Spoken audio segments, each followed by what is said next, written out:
Espera um pouco para passar aqui. Mas pode...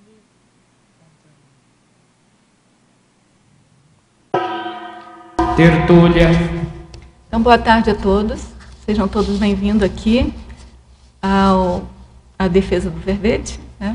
Hoje é dia 2 de março de 2014, é um domingo. O verbete é de número 2949. Ele tem 6 páginas, 46 logias e 12 máximos. O tema é culto à beleza somática e a especialidade somatologia. Quem redigiu o verbete é a neoverbetógrafa Patrícia Mello. A Patrícia Gaspar Mello, ela é graduada em psicologia, especialista em psicologia clínica, terapia cognitiva comportamental. Ela é mestre em psicologia cognitiva humana. Ela participou de vários livros, né, na área da psicologia, escrevendo capítulos para esses livros. Ela é brasileira, nascida em Cruz Alta, Rio Grande do Sul, voluntária da Conscienciologia desde 2004, docente da Conscienciologia desde 2006 e tenepsista desde 2012. O culto à beleza somática é um movimento antievolutivo, abusivo, obsessivo e imaturo da consciência homem-mulher em relação à aparência física com base em ideias, expectativas e valores distorcidos a respeito da importância da estética corporal, disseminado ostensivamente através de indústria da moda, literárias, estéticas e publicitárias. Na pensenologia nós destacamos o holopensene pessoal da baixa autoestima, a autopensenização excessiva sobre as imperfeições do soma, a pensenidade unicamente vinculada à estética, o holopensene da harmonia somática. Na fatologia, a valorização da estética na sociedade ocidental, a valorização da consciência a partir do soma, a necessidade de simetria, a atração associada unicamente à beleza física, o bullying sofrido pelas crianças menos atraentes fisicamente, a utilização do macrosoma para fins assistenciais, a busca por maturidade e equilíbrio da personalidade integral. Na parafatologia, o vampirismo energético, a autovivência do estado vibracional profilático potencializando a harmonia holossomática, a busca cosmoética da beleza consciencial. Na argumentologia, nós destacamos vários parágrafos aí, várias enumerações. Indústria, que sob a ótica da culturologia, a verbetógrafa coloca 3 exemplos de áreas da sociedade ocidental lucrando direto ou indiretamente com o culto à beleza. Na tipologia, segundo a ótica da somatologia, a verbetógrafa também coloca 10 tipos de profissionais passíveis de estimular e ou se beneficiar direto ou indiretamente do culto à beleza somática. Ainda temos aí o parágrafo falácias, que sob a ótica da intrafisicologia, ela coloca 5 justificativas utilizadas pelos adeptos do culto à beleza somática para explicar excessos aos quais expõe o soma a fim de atingir perfeição utópica. E, por último, a terapeuticologia, que com base na autoconsciencioterapia, ela também coloca 5 atividades a serem adquiridas para minimizar o culto à beleza somática. Na remissiologia, nós destacamos beleza, consciência atratora, força presencial, imperfectividade e teoria da beleza consciencial. Frase enfática: a consciência cultuadora da beleza somática coloca em risco o corpo físico e subutiliza o potencial holossomático interassistencial pessoal, atrasando a própria evolução. Questionologia: você já se questionou com relação a preocupações supervalorizadas e inúteis com relação ao soma? Tem desperdiçado tempo valioso da prática da ProEx com estas questões? Por quais motivos? Na filmografia específica, ela coloca 3 filmes interessantes e na bibliografia específica ela acrescenta 10 fontes de referência. Agora vamos ler a mega análise elaborada pelo João Paulo. Abuso, utopia, estética, obsessão, adoração, egomania, narcisismo, infantilismo, consumismo, perfeccionismo. Estereotipagem, antissomática, antidiscernimento, supervalorização, superficialidade. Irracionalidade, imaturidade, criticofobia, culturologia e somatologia. Antes aqui de passarmos aqui as perguntas, a gente queria ler para vocês e mostrar para vocês o jornalzinho da Intercâmbio. Está lá fora, eu não sei se todos pegaram, mas pode pegar, na qual essa iniciativa, né, é um informativo da Intercons, que é Intercâmbio Conscienciológico Internacional, é o jornalzinho número 1, ano 1, né? Então, nesse jornal a gente encontra várias informações sobre a África, bem importante aqui. Por que a África, né? E a Intercâmbio, que é uma instituição conscienciocêntrica, ela vai priorizar aí o estudo e a atuação na África, porque é o continente prioritário na área das reurbanizações. Então, vocês vão ver aqui na primeira página várias informações interessantíssimas sobre a África, né? Descreve muito bem toda a questão. Uma aqui que eu vou ressaltar entre todas é o desarmamento, que a África do Sul foi o primeiro país do mundo a desmontar e renunciar às armas nucleares. Isso é muito bom, né?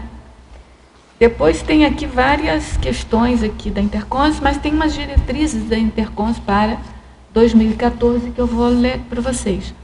É a consolidação da infraestrutura institucional dessa instituição, né? Itinerâncias administrativas e intensificação da doação de livros para bibliotecas da África. Então, foi a pedido do professor Valdo mesmo, está se fazendo um esforço concentrado para a doação de livros para distribuição nas bibliotecas da África, né? A gente já teve aqui 127 doações para 174 livros do Projeciologia em inglês, né? E aí temos uma série de outras. Depois nós temos 21 títulos, 452 livros que foram também doados, todos os tipos de livros da Conscienciologia para lá. E o objetivo principal nós sabemos bem, que é a gente implantar lá a semente da Conscienciologia lá, porque o próximo projeto, mega projeto da Conscienciologia, com ressomas posteriores aí do próprio professor Valdo, vai se atuar na África, né? Então, como contribuir financeiramente? O projeto Verpons na África. R$100 para a doação de livros conscienciológicos para bibliotecas. O projeto Fundo para a África, que tem valor livre, cujo objetivo é a criação de fundo para o patrocínio de viagem-chave de especialista para a África e projetos de abrangência coletiva. A gente quer ressaltar aqui que a ideia aqui é manter a gratuidade em todas as atividades, né, ao modo aqui do que acontece no tertuliário. Depois nós tem aqui o projeto de custos fixos da Intercons, que são o contrato anual com Correios, no valor de R$ 1.560, o valor anual, o contador anual no valor de 1.800, doação de livros conscienciológicos novos ou seminovos, e o endereço para o envio aos cuidados de Cátia Aracaca João Aurélio, Rua da Cosmoética, 1511, Cognópolis. O CEP é 85-853-755, Foz do Iguaçu, Paraná. Conta bancária institucional. Associação Intercons, CNPJ 19-508-895/1000 ao contrário, hífen 06. Banco do Brasil, agência 0140 dígito 6, conta corrente 81182, dígito 3. E aí a equipe toda agradece, né? E aí, para vocês saberem mais notícias, né, vocês podem entrar pelo Facebook, www.facebook.com/intercons, no site www.intercâmbio-conscienciológico, tudo junto, letra minúscula sem acento, .blogspot.com.br. E para contato, o e-mail intercâmbio conscienciológico, também, tudo junto, letra minúscula e sem acento, @gmail.com.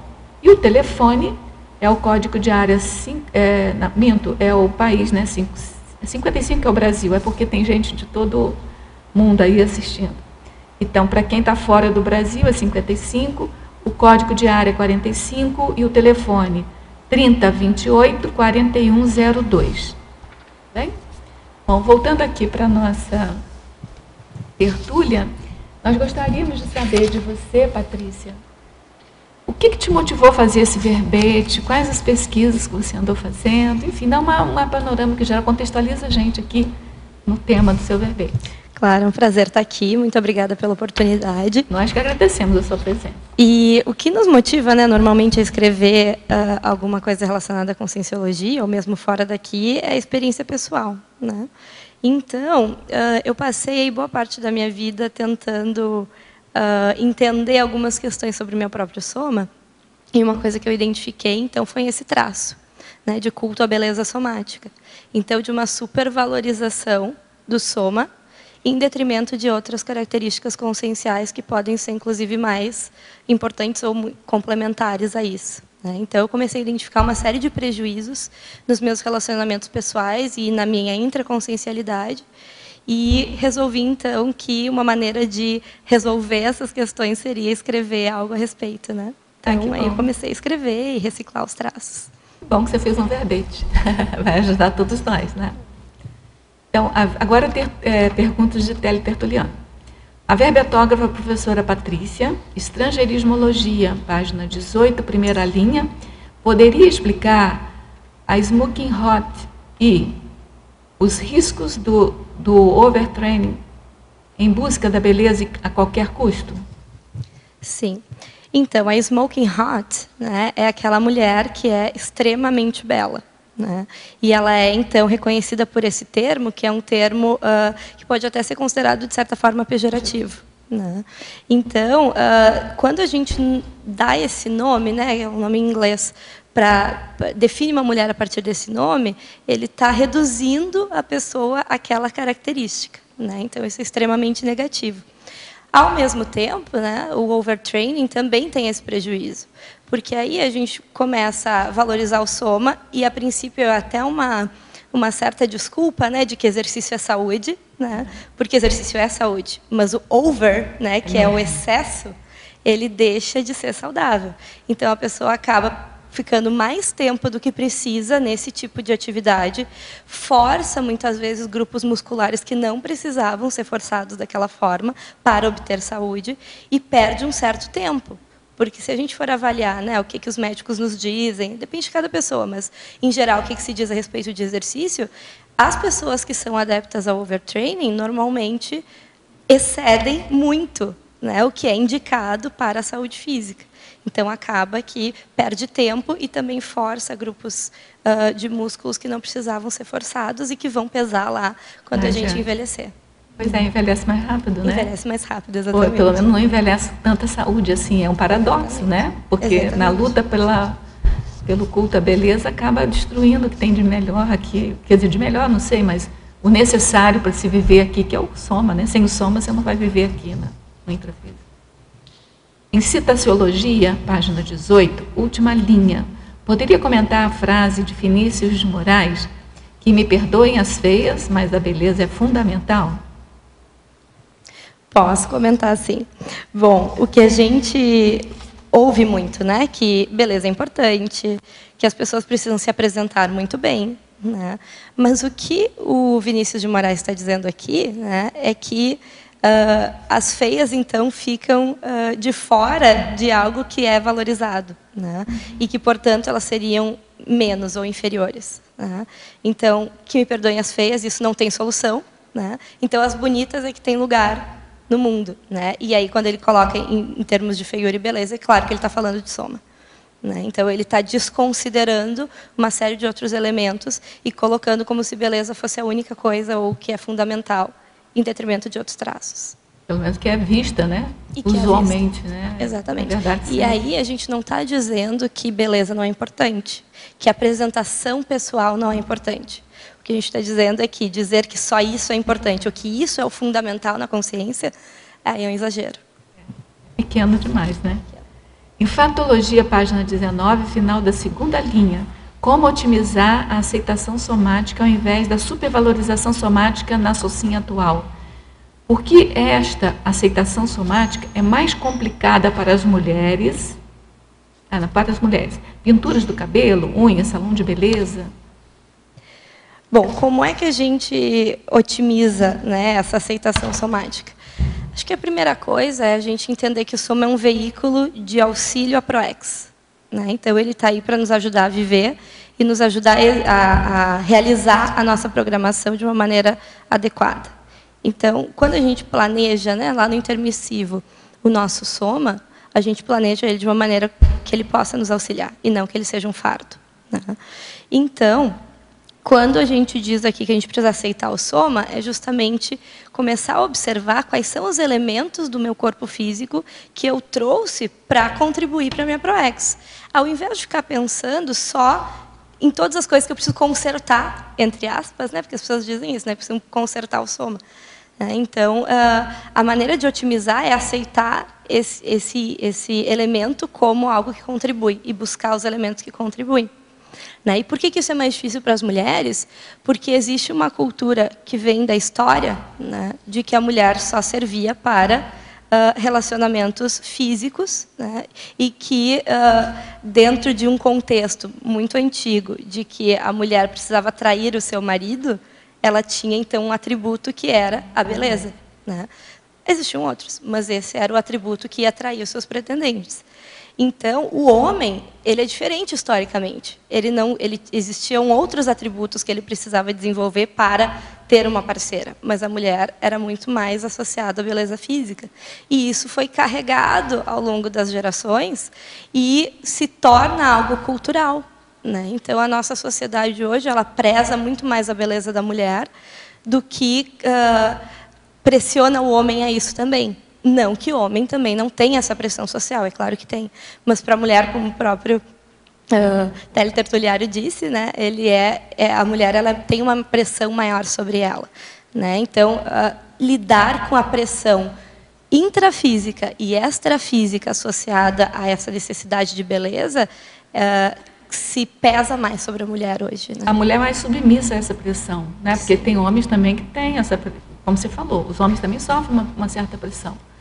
Só que eles não se submetem a tanto, né, a pressão.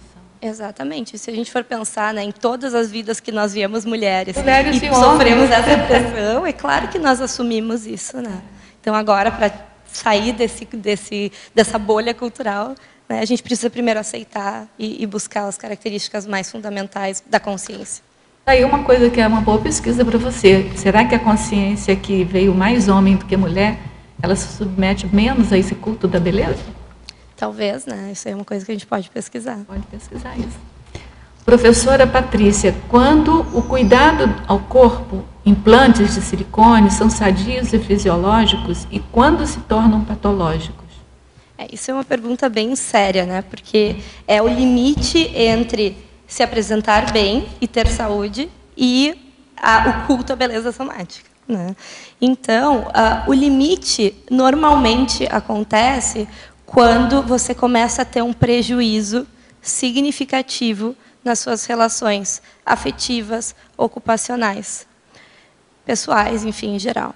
Então, é a diferença entre, usando o exemplo do overtraining, né, fazer exercício lá 1 hora, 3 vezes por semana, 2 vezes por semana, como o médico indica, e fazer 3, 4, 5 horas por dia, todos os dias, forçando o soma a realizar uma atividade que ele não está programado para fazer. Né? O silicone é a mesma coisa. Né? O seio da mulher ele é geneticamente herdado. Né? E ele pode prejudicar, à medida que ele é muito grande, ele prejudica as costas. E aí a gente chega na velhice e isso começa a pesar e começa a causar problemas, né, físicos. Aí a gente pode pensar, de repente, numa mamoplastia, que é uma redução de mamas.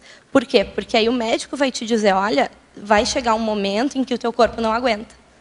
Aí a gente está falando de uma plástica que é corretiva. Isso é diferente de eu arriscar, né, passar por uma cirurgia, abrir o soma, introduzir um corpo que é estranho, químico, que a gente já viu uma série de estudos e uma série de histórias de vida de pessoas, né, nos cosmogramas que a gente vê isso, em que existe uma batida de carro, um acidente, e se rompe aquele corpo estranho e isso interage na corrente sanguínea e pode gerar uma série de problemas. Né? E aí a gente se pergunta por quê? E aí vem a minha resposta é a seguinte, a serviço de que está essa ampliação de mama, por exemplo? Né? Então, será que é porque realmente eu não sou capaz de atrair ninguém com mamas pequenas? Isso não existe? Né? A dupla evolutiva, né? O parceiro ideal, os amigos, as pessoas à nossa volta, se elas não nos enxergarem para além das nossas mamas, é um problema. Né? Então, será que eu não tenho uma crença distorcida do quanto que esse elemento é importante para a minha vida? Porque aí você tem que pesar, né? O quanto que fazer isso, me submeter a esse risco, vale a pena. Né? Então, daqui a pouco, assim, eu vou me arriscar a fazer uma anestesia geral. Né? A gente sabe que, às vezes, as pessoas não acordam. Né? É raro, mas acontece. Para algo que ainda é baseado numa crença distorcida. Né? Então, esse é o limite. A verbetógrafa, há, na sua opinião, situações nas quais a beleza física pode ajudar no completismo da proexis? Se sim, pode dar exemplos? Essa pergunta vem da Alemanha para você. Claro que sim, né? Porque se a gente for pensar, a gente nasce em um contexto que a gente precisa assistir. Né? E muitas vezes as consciências que a gente precisa assistir não entendem algumas coisas. Por exemplo, isso que eu acabei de dizer, né, de que existe beleza consciencial, né, que é algo, as características além da consciência, existem sociedades que ainda não entendem isso. Né? Então, às vezes, se eu preciso, dentro da minha ProEx, me expor a um ambiente e a pessoas e ser aceita por um grupo de pessoas para assisti-las, e elas não compreendem qualquer consciência que não tenha um padrão específico de beleza ou de estética corporal, não precisa nem ser belo nos padrões sociais, mas belo para aquela comunidade específica, talvez eu não possa ser recebido naquele ambiente e talvez eu não possa executar a minha ProEx. Da aceitabilidade, né? Por causa da aceitabilidade. Então, daqui a pouco, eu venho com um soma mais belo porque me propicia a aceitação naquela comunidade específica. Isso não é com todo mundo, porque tem gente que não precisa disso. Que vai... Não, gente, o nosso mega exemplo é o reurbanizador, que veio num corpo de oligofrênico. E olha só, ele mexeu com toda a Europa, mexeu com a Alemanha, mexeu... Imagina, né? Então, para algumas consciências não é necessário, mas para outras é. Então, a gente programa, assim como a gente programa uma série de outras coisas que a gente vai fazer na vida. Né? Então, o soma não é diferente. Se eu entendo lá, quando eu estou planejando o meu curso intermissivo com o meu evoluciólogo, que ser belo, vir com uma estética mais valorizada socialmente, vai ser um elemento contributivo para a minha ProEx, então pode ser, sim, algo que auxilia. Né? Agora, se isso não for necessário, talvez eu precise investir em outras coisas. Agora, isso não pode ser uma justificativa, um negocinho para a pessoa se enfiar numa sala de cirurgia. Exatamente. Então, é uma questão de a gente saber o julgamento, né, disso. Assim, será que a minha ProEx precisa disso? Né? Será que eu preciso de tudo isso? Ou será que eu estou perdendo tempo? Professora Patrícia, Estrangeirismologia, página 18, poderia explicar o corpo colocado aos serviços da Humana Society? Sim. Quando eu escrevi isso, eu estava especificamente pensando nas indústrias publicitárias, né?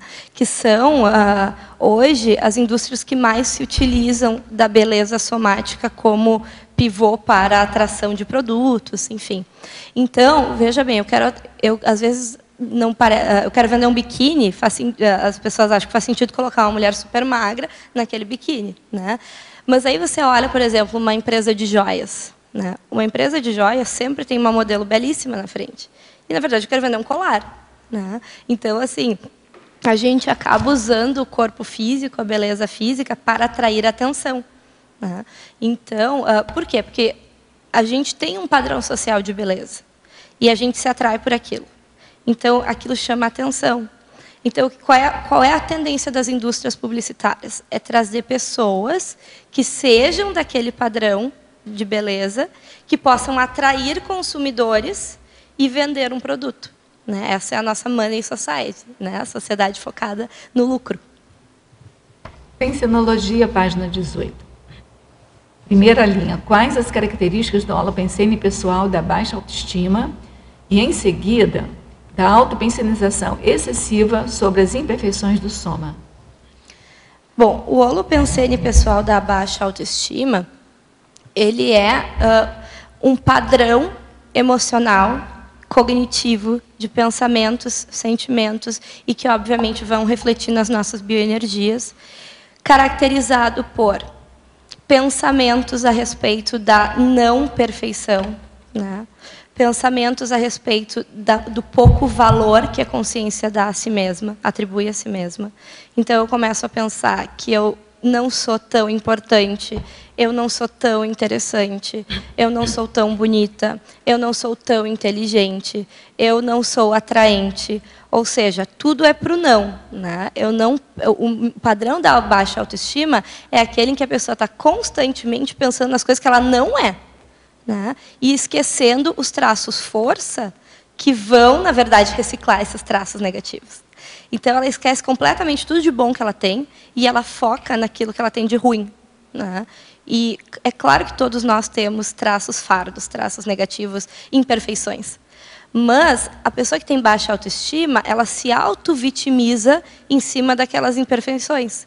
Então, ela se rende as suas imperfeições e incorpora aquilo e traz isso nos seus pensenes.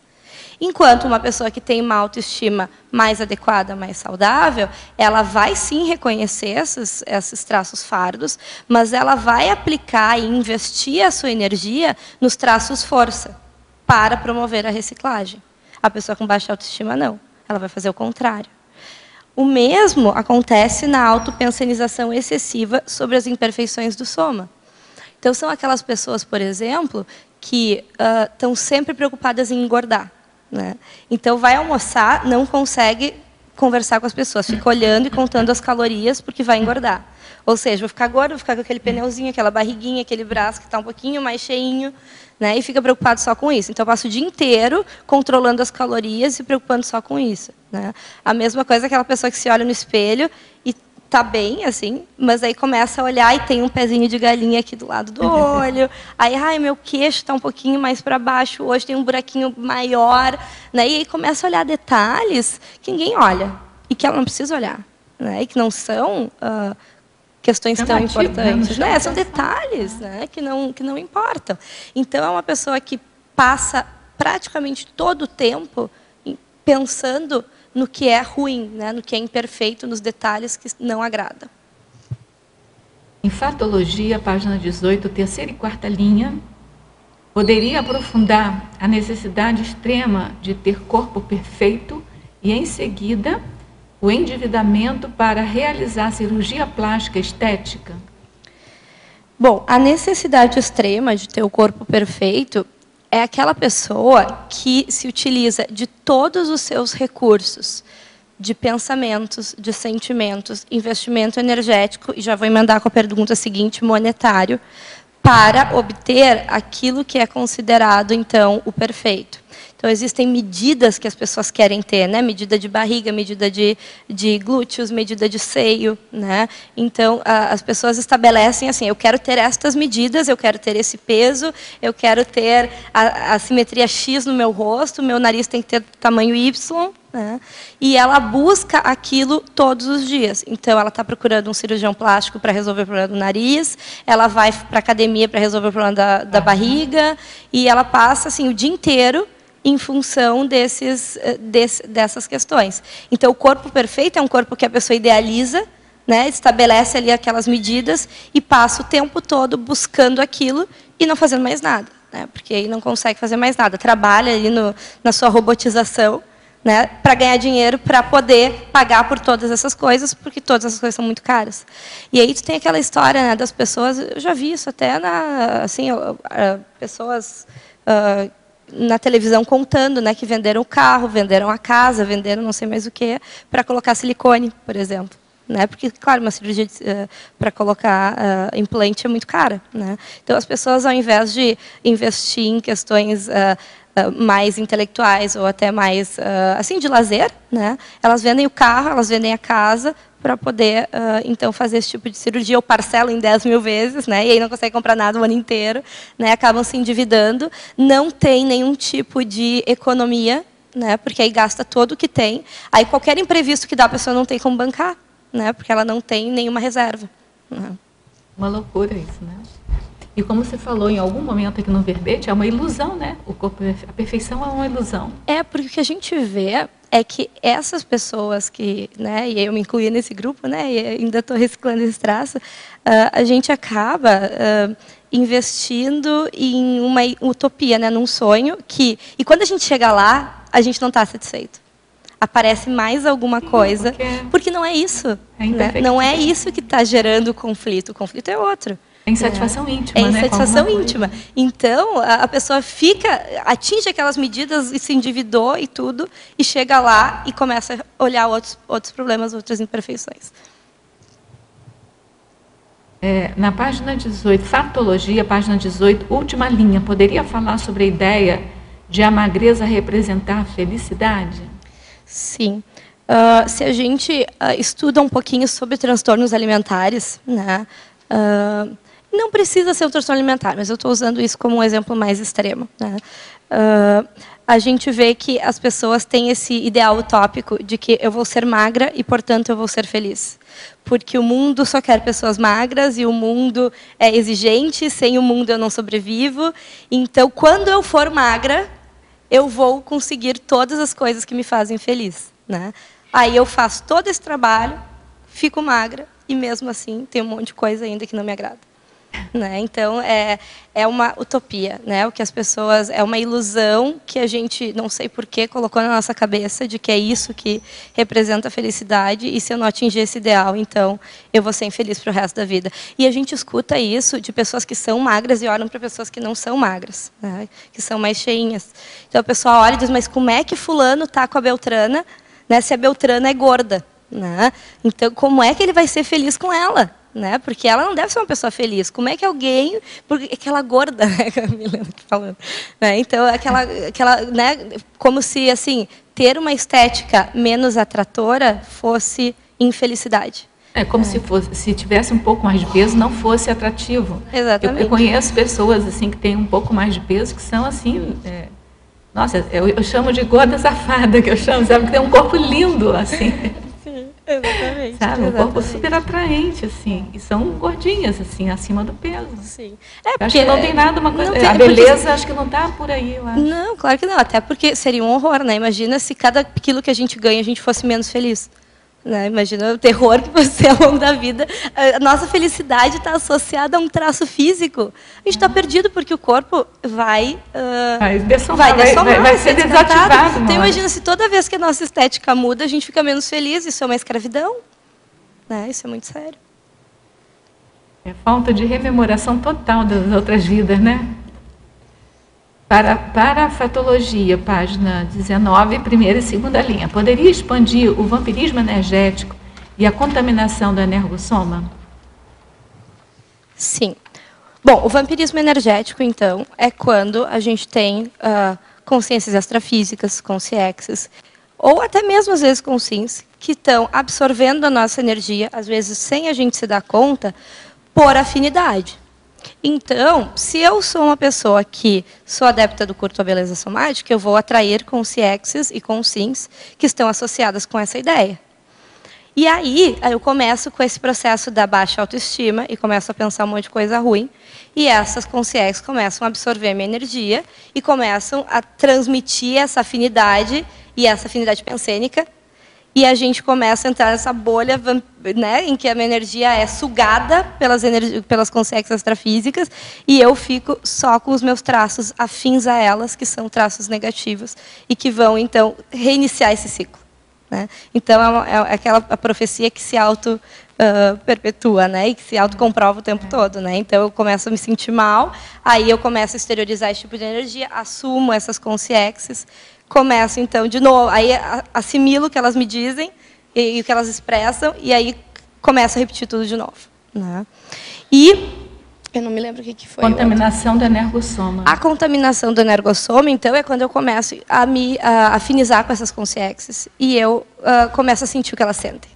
E aí eu estou assimilada, né? Eu assimilo as energias dessas consciências e contamino o meu energossoma, porque essa energia não é positiva. Né? Então, aqui, contaminação está no sentido negativo. Né? Eu acabo assumindo energias que não são positivas, eu não consigo desassimilar e, portanto, não estou pensando sozinha. E, portanto, não estou pensando com lucidez. E aí eu continuo vítima dos meus traços fardos. Aqui eu queria retornar um pouco àquela questão da gordura, né? Do corpo físico, que também a gente não pode esquecer também, igual a questão da plástica, né? Porque tem plásticas reparadoras, que são importantes, e tem plásticas que não têm a menor importância. E a gordura também, quer dizer, tem aquela gordura que não é saudável, então tem que cuidar mesmo, né? Sim, com só para chamar a atenção, porque a gente falou da aí parece que exatamente. Então, assim, a gente está abrindo, fazendo apologia da gordura, não é isso? Porque tem gorduras que realmente precisam de ser tratadas. Sim, né?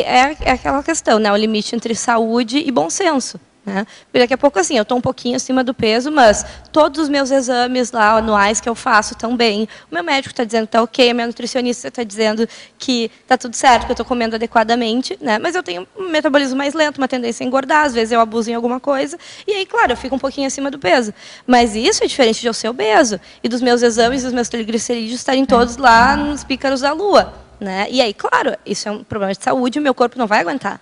Né? Então, vale a pena eu perder esse peso extra. Né? O problema é quando eu tenho uma gordurinha a mais, sou um pouquinho mais cheinha, e eu estou sofrendo de inteiro com isso. Sofrendo. Exatamente. Né? Professora Patrícia, Parafatologia, página 19, final da penúltima linha. Poderia comentar a busca cosmoética pela beleza consciencial? Sim. Então, a busca cosmoética pela beleza consciencial, ela começa quando a gente chega à conclusão que o culto da beleza somática não serve para nada e que a gente não precisa disso. Né? E a gente reconhece que existem traços conscienciais que precisam ser desenvolvidos para além do soma. Né? Então, eu começo a investir no meu soma no sentido de saúde, né? Eu paro com todas as obsessões que forem desnecessárias e eu começo a buscar os meus traços fardos e as meus traços fortes e como esses traços fortes podem contribuir para a reciclagem de traços conscienciais fardos. E desenvolvendo os traços fortes, naturalmente eu vou reciclar os traços fardos. E aí eu começo a buscar algo que está além de mim, porque eu paro de olhar tanto para os meus defeitos e para os meus problemas e eu começo a olhar para o outro. E eu começo a olhar para o outro e eu observo que o outro precisa de muito mais ajuda do que eu. E aí eu começo a investir na assistência. E quando eu invisto na assistência, eu me associo com consciências mais interessantes, né, que são os nossos amparadores, que estão associados com as ideias que a gente quer ajudar outras pessoas a desenvolverem. Né? E aí, quando eu me associo com os meus amparadores, eu começo a ter um equilíbrio energético melhor, eu começo a mexer mais com as minhas energias, eu começo a estudar temas que são importantes. E isso faz com que o meu holochakra melhore. E, naturalmente, eu vou demonstrar isso, porque o nosso holochakra é o nosso cartão de visitas. Né? Então, eu vou demonstrar isso, eu vou me tornar naturalmente mais atraente e eu vou poder contribuir mais em termos assistenciais. e eu vou me tornar mais belo consciencialmente, que é muito mais importante do que o corpo, que vai deixar de ser belo daqui a pouco. Então, conclusão, o EV O EV é uma cirurgia plástica rejuvenesce. gratuita, não faz mal, não tem contraindicação, nem tem Exatamente. efeitos colaterais. Pode fazer a qualquer hora, né? A gente se sente super bem, desassimila, né? E realmente a gente parece que rejuvenesce, porque claro, a gente recicla as energias, né? Fica mais saudável. Professora Patrícia, Patologia, página 19, penúltima linha. Poderia discorrer sobre a utilização do macrosoma para fins assistenciais? Sim. Bom, o macrosoma, então, é aquele corpo otimizado, né, que vem para contribuir aí para a nossa ProEx. E quando a gente identifica que tem macrosoma, a gente sente uma responsabilidade maior, né? Porque, bom, se até o meu soma já veio preparado para bancar algumas coisas mais sérias, é porque o meu trabalho não é pequeno. Né? Então, a gente começa a reconhecer então esses elementos do corpo físico, né, ou do macrosoma, que podem contribuir. A gente faz uma lista lá de todas as coisas que podem ajudar e a gente começa a realizar tarefas associadas a isso. E a gente começa a aplicar e tratar o nosso soma de uma maneira mais saudável.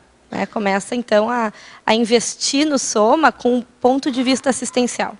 O que o meu corpo pode fazer, né? O que eu, dentro das minhas condições biológicas, posso fazer para melhorar a minha assistência. Então, por exemplo, eu tenho que dormir bem, porque o meu corpo precisa descansar.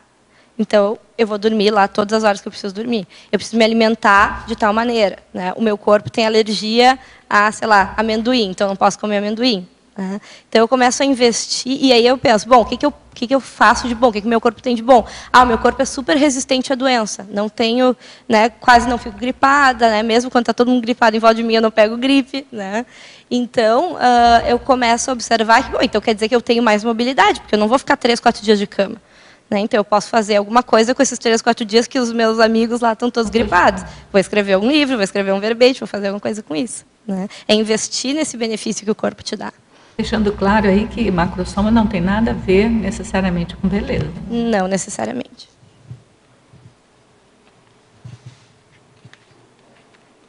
Ainda em patologia, página 19, final da penúltima linha. A busca por maturidade e equilíbrio da personalidade integral. É possível sugerir técnicas para obter o equilíbrio da personalidade integral? Sim. Bom, equilíbrio da maturidade, da personalidade integral, então, é considerar todos os nossos veículos de manifestação. Né? Então, é o nosso soma, o nosso psicossoma, o nosso energossoma e o nosso mental soma. Então, quando a gente busca equilíbrio desses elementos, significa que a gente precisa realizar atividades que alimentem adequadamente todos esses elementos. Então, agora há pouco a gente estava falando do EV. O EV é uma maneira de fazer uma higiene, né, higienizar o nosso energossoma. Então, o que a gente vai fazer? Vai fazer lá tantos EVs por dia quanto precisar para a gente se sentir energeticamente abastecido, né, e de forma que a gente fique disponível para assistência. A mesma coisa é o soma. O soma precisa fazer exercício, o soma precisa comer, o soma precisa dormir, o soma precisa tomar banho. Então, a gente vai tomar banho todos os dias, a gente vai comer coisas que façam com que o nosso soma tenha energia para passar o dia sem passar necessidade de fome, nem de excesso, né? De ficar mal ali, que não consegue nem assistir uma aula depois do almoço porque fica dormindo. Né? O psicossoma é a mesma coisa, a gente precisa ter relações afetivas e afetivos sexuais saudáveis, porque isso faz com que o nosso psicossoma, as nossas emoções, estejam mais equilibradas. Né? E o mental soma é o processo da erudição. Né? É a gente começar a estudar mais, a gente começar a se conectar com amparadores, com evoluciólogos, de pensar na evolução maior, né? De pensar na grande figura, e tentar, de certa forma, fazer isso todos os dias, com todos esses veículos. Né? Então, investir um pouquinho em cada área, todos os dias. Né? Então, é de pensar assim, quais são quantas vezes eu faço por dia? Será que eu me sinto bem com a quantidade que eu faço? Porque aí, assim, a gente tem aquela regra, né, dos tais dos 20 EVs, mas, na verdade, é mais assim, o que a pessoa sente que é bom para ela. Né? Então, assim, eu me sinto bem com o que eu como todos os dias, eu me sinto bem com a frequência de relações sexuais que eu tenho com a minha dupla, eu me sinto bem com a quantidade de livros que eu leio por ano. Né? O que precisa mais? Onde é que eu ainda estou falhando? Né? O que nos ajuda muito é o cosmograma. né? O cosmograma nos faz perguntas sobre isso, né? Cada um dos nossos veículos, né? Ele nos pergunta, né? Então vale muito a pena, assim como técnica, pegar o cosmograma e avaliar o que não está equilibrado ainda. Colegiologia, página 19. Pode falar sobre o colégio invisível da macrosomatologia? Sim. O colégio invisível da macrosomatologia, então, é aquele colégio invisível que vai estudar como é o que é o macrosoma e como é que ele pode contribuir assistencialmente. Porque os colégios invisíveis, eles tentam estudar um tema, né? E as pessoas que estão associadas àquele tema, ou afinizadas com aquele tema, podem, então, fazer parte desse grupo de estudos, né? Então, o colégio invisível da macrosomatologia vai estudar o macrosoma, né? Vai tentar entender como é que isso acontece, se existe aí alguma condição específica evolutiva que precisa para poder ter um macrosoma, quais são os tipos de tarefas mais associadas com o macrosoma, né? Então, é essa tarefa do colégio invisível. Efeitologia, página 19, penúltima e última linha. Poderia aprofundar, por exemplo, com exemplos, o efeito pernicioso do cloreto de vinílico dos fixadores de cabelo no fígado, cérebro e pulmões. Sim. E, em seguida, os efeitos do xileno dos perfumes e colônias nos ambientes. Sim. Bom, o cloreto de vinílico e o xileno, então, são substâncias químicas tóxicas que são utilizadas em produtos, uma série de produtos, em tinta de pintar a casa lá, mas também, então, nos perfumes, né, são solventes. Então, eles são usados, então, nesses produtos químicos, né? Então, o fixador de cabelo, os perfumes, eles têm também essas substâncias químicas. O que acontece é que, quando a gente usa em excesso essas substâncias, a gente começa a ter alguns efeitos tóxicos no organismo, porque essas substâncias elas entram pela via aérea, né? Então a mulher está lá fazendo o cabelo e o cabeleireiro chega e passa aquele spray, né? Isso. E a gente tenta trancar a respiração, mas a gente não tranca, não consegue, e aquilo vai entrar pela via aérea. E essas substâncias, então, vão se ligar às células sanguíneas e vão para alguns caminhos onde elas se ligam. E esses caminhos podem ser, então, o pulmão, o fígado, o cérebro, né? E isso vai gerar o quê? As células dessas regiões, né, fígado, cérebro, pulmões, são células que vão se ligar a essas substâncias e vão começar a apresentar alguma dificuldade.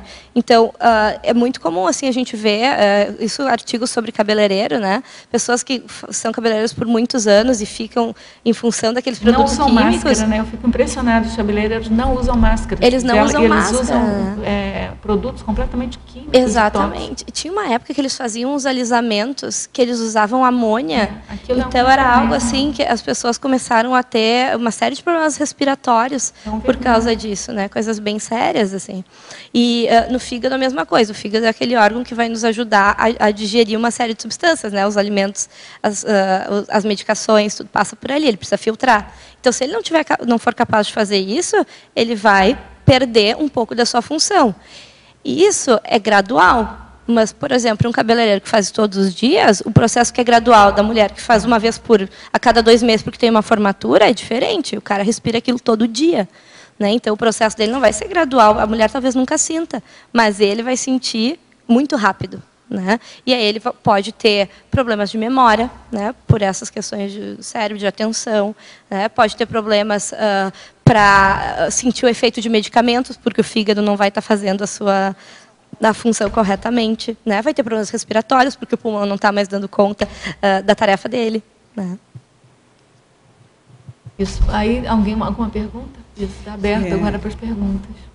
Patrícia, você pode falar como que foi o seu processo de autopesquisa com relação a esse tema? Como que você teve a ideia de fazer a autopesquisa sobre esse tema? Como que foi durante a autopesquisa? Posso, sim, claro, vai ser um prazer, inclusive, porque é por aí que a gente aprende, né? Então, bom, eu cresci me comparando com todas as criancinhas da minha escola, porque eu era meio estranha, né? Não tinha o padrão de beleza que os colegas, então, admiravam. Então, eu sempre fui meio que patinho feio, assim. Ou pelo menos entendia dessa maneira, né? Ah, você Interpretava devia a entender. realidade dessa forma. Você devia entender, porque você é uma pessoa tão bonita, o rosto lindo que ela tem, ela devia... Eu me achava meio estranha, né? E claro, quando a gente é pequeno e a gente vai para a escola, a gente não tem muita referência, né? Então, se você não tem amigos, você tem que atribuir alguma coisa. E claro, como eu tenho traço, eu atribuía isso, né? Então, eu cresci, durante a minha infância, eu era bem magrinha. Aí, depois, na adolescência, eu fiz um tratamento para alergia e engordei bastante. E aí, eu era a cheinha da turma, né? Então, eu sempre fui meio estranha na escola. E comecei a atribuir isso à beleza, né? Começava a achar que, se eu fosse mais bonita, talvez eu fosse mais aceita. Só que eu tinha uma ideia, e era totalmente distorcida, de que a minha estética era tão defeituosa que eu não teria condições de, só fazendo exercício, ficar bonita, porque não era só o meu corpo que era mais cheinho, eram outras coisas. Então, meu nariz era muito feio, os meus olhos eram esbugalhados, né? A minha boca era muito pequena, e assim, todos os problemas do mundo, né? A pessoa achava que tinha. E aí, teve um determinado... E eu passei, assim, uns 20 anos da minha vida pensando isso. E aí, claro, eu me escondia, né? Porque eu me achava muito feia, então é melhor que não me enxerguem, para não verem o quão horrível eu sou. E eu me escondia, eu não me expunha, né? E aí eu fiquei muito tempo assim sem falar em público, sem conseguir ir a festas, assim, aniversários com os amigos. Eu não gostava de ir porque eu achava que eu estava feia em todas as roupas, eu não conseguia ficar bem. E aí teve um momento que eu acho que eu vim aqui, eu fiz aquele atendimento pontual da OIC, que foi assim a coisa mais sensacional. Porque desassedia a gente, né? Todas as consciex que estão ali contigo alimentando aquela ideia são assistidas, né? Então eu saí de lá mais leve e eu consegui pensar que, bom, e eu lembro que o consciência terapeuta disse assim, tá, mas então assim, se tu acha que tu é feia, faz alguma coisa sobre isso. Vai escrever alguma coisa sobre isso. Digo, tá bom, né? Vou ter que fazer isso, então. Aí saí lá da consciência terapia e saí pensando nisso, assim, bom, eu vou ficar me auto-vitimizando e pensando que a minha condição não tem solução nunca e nunca vou ser bela, então ninguém nunca vai me querer e eu vou ficar sozinha para sempre? Porque não pode, eu tenho uma ProEx, na minha ProEx não está aí, não tem isso na minha ProEx, não estava lá escrito, né? Então deve ter alguma coisa que eu possa fazer. E aí eu saí da auto-vitimização. Então esse foi o meu primeiro passo, né? De sair dessa condição de pensar que é um fardo e que nunca vai mudar e é imutável, eu tenho que aprender a lidar com isso, e a viver com isso dessa maneira defeituosa que eu sou. E eu saí da auto-vitimização e pensei, bom, vou fazer alguma coisa sobre isso. Aí eu pensei, vou escrever um verbete, porque todo mundo diz que escrever um verbete resolve, né? Aí eu fui escrever um verbete. Aí depois ele vai querer saber se resolveu.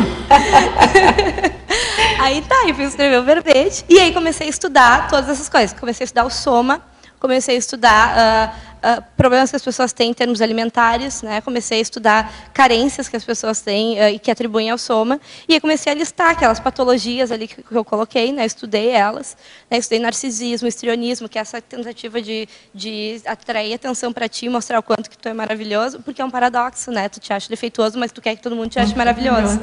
Né?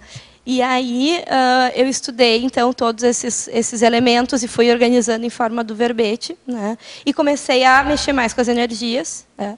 E comecei a expor isso em tudo que era lugar que eu ia. Assim. Então, todo lugar, eu comecei a achar que todo mundo tinha que pensar sobre beleza, porque isso era muito importante.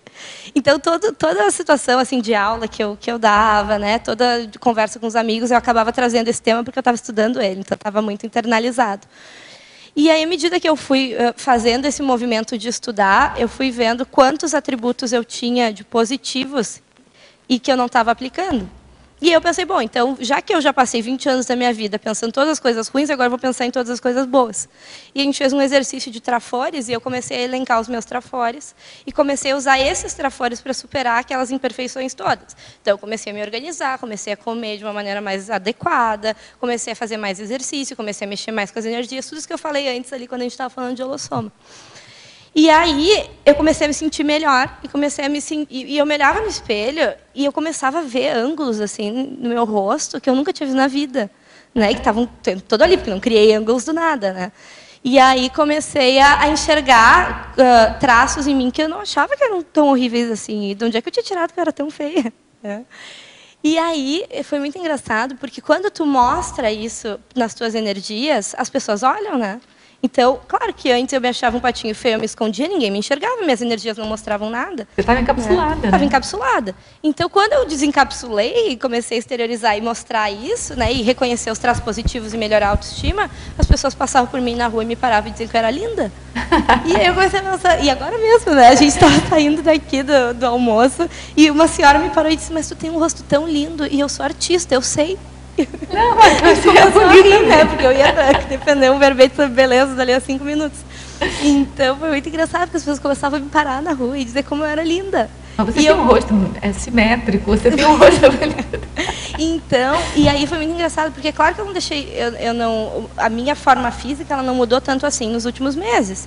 Né? Levou aí 9 meses para escrever verbete, não mudou tanto assim, né? Mudou um pouquinho, claro, mas a energia que muda. E aí as pessoas te enxergam, e aí elas começam a enxergar o que tu enxerga. E se tu está enxergando o que é ruim, elas vão enxergar o que é ruim. Se tu está enxergando o que é bom, elas vão enxergar o que é bom. E aí, claro, né, tu começa a ter feedback externo, e claro que isso ajuda. Né? E aí tu começa a pensar, bom, não sou só eu que estou viajando e achando que talvez eu seja bonitinha. Parece que tem um monte de gente que está achando que eu tenho algum tipo de beleza, então eu tenho que colocar isso na minha autopesquisa. Porque é isso, né? Quando todo mundo te diz as coisas, tu coloca na autopesquisa. Né? E eu digo, bom, então talvez eu seja bonita, afinal de contas. Né? Talvez eu tenha certa beleza consciencial, assim. E aí eu fui modificando esse traço, sabe? E hoje eu não me escondo mais. Né? E é por isso que talvez as pessoas enxerguem. Né? Mais uma vez, nós agradecemos, né? Que ela não se esconda mais, né? Eu que agradeço, imagina. Patrícia, então aconteceu com você uma autocura, né? Foi bem interessante. Quer dizer, como é que foi a história do verbete, então? Funcionou com você? Oi? A história de fazer o verbete funcionou com você? Funcionou, totalmente. Agora eu estou assim, eu já tenho 2 temas que eu quero escrever mais, e, enfim. E toda vez que eu tiver um traço para reciclar, acho que eu vou escrever um verbete para me resolver. Então, Patrícia, na página 19, para a patologia, explica um pouquinho mais aí sobre a utilização do ectoplasma para atuação multidimensional.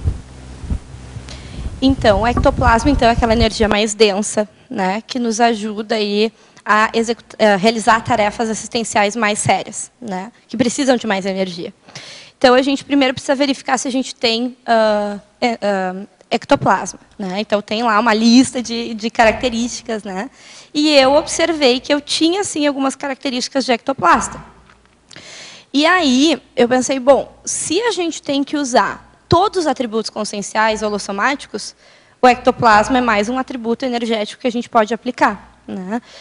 Então, quando a gente vai fazer lá os nossos cursos de campo, quando a gente vai fazer uma doação energética, quando a gente vai fazer a TENEPS, a gente usa o nosso ectoplasma para fazer uma assistência mais séria. Né? Então, primeiro a gente identifica se a gente tem, né, essa característica, e depois a gente, então, investe em atividades que vão precisar dessa característica, porque eu não venho com nada em excesso. Né? Eu venho com aqueles atributos que são necessários à minha tarefa. Então, se eu sou ectoplasma, é porque eu não posso ficar só doando energia aqui para mim, tem que doar energia para um monte de gente, porque se tem ectoplasma é porque é para dar para um monte de gente, né? Para doar para um monte de gente, né? Não é só para uma pessoa. Então, os atributos que tu tem consciencialmente, incluindo esse, eles dão a medida para o nosso grupo assistencial. Né?